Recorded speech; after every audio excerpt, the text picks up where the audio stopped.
Hello everyone, Eve from British Garden Centres here and happy April!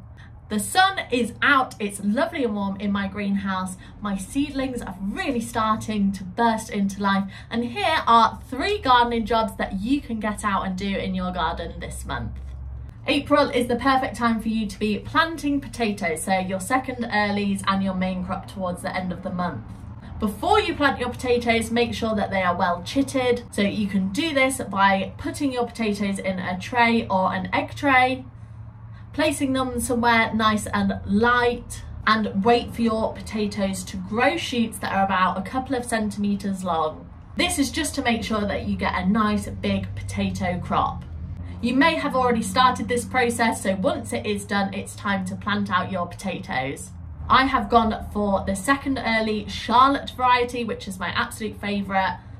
It's always very reliable, very tasty, and is less prone to potato blight. To plant out, choose a nice sunny spot with a really rich compost. If you're short on space, you can plant in large tubs. If you're planting in the ground, then plant roughly 12 centimetres deep and 30 centimetres apart, with your shoots facing upwards.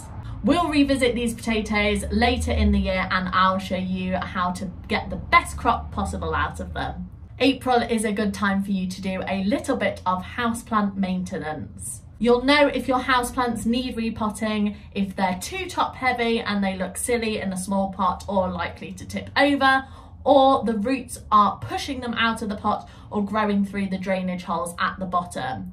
If this is the case, then you can repot it. Now, houseplants can be repotted into the next size up pot.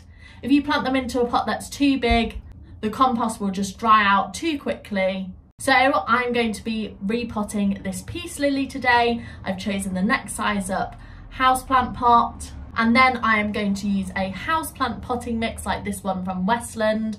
And I'm going to put some in that pot, and then I'm going to take my peace lily, gently tip it out. I'm going to give those roots a bit of a tease because they've been in that pot for a while. And then I can put it in its new pot and backfill with my potting mix. I am going to top that with a layer of grit because I find that it looks so much better in your house than the exposed compost. And it also means that when I'm watering, I'm not getting any compost splashing up. It's also time now for you to start feeding your houseplants, so I'm going to do mine once a week using this Westland houseplant feed. Whatever houseplants you're feeding, just read the instructions on the back of the bottle and it'll tell you exactly what you need to do. Make sure you're also watering your houseplants a lot more regularly now as the temperatures have warmed up, but ensuring that they're not sitting in any water. So to help me do this, I am using the Westland watering indicator as I am a bit of a houseplant underwaterer. And this will tell me exactly when my houseplants need a drink, which is brilliant. Now is the perfect time for you to head out to one of our garden centres and pick up some herbaceous perennials to pop in your beds and borders. I absolutely love herbaceous perennials. They are the plants that die down in the winter and then burst back to life in the spring, and they live for over 2 years. Now is a good time to buy them because they are just bursting into life, so they are a lot cheaper than buying the fully flowering plant in the summer. When you get your perennials home, now is the perfect time to plant them also. The soil is nice and warm and moist, so pick an ideal spot for your perennials. So I've got this foxglove here and I'm going to dig a hole that is just slightly larger than the pot that it's grown in. When you plant your perennials, it is best to always plant them at the same depth as they were grown in their pot.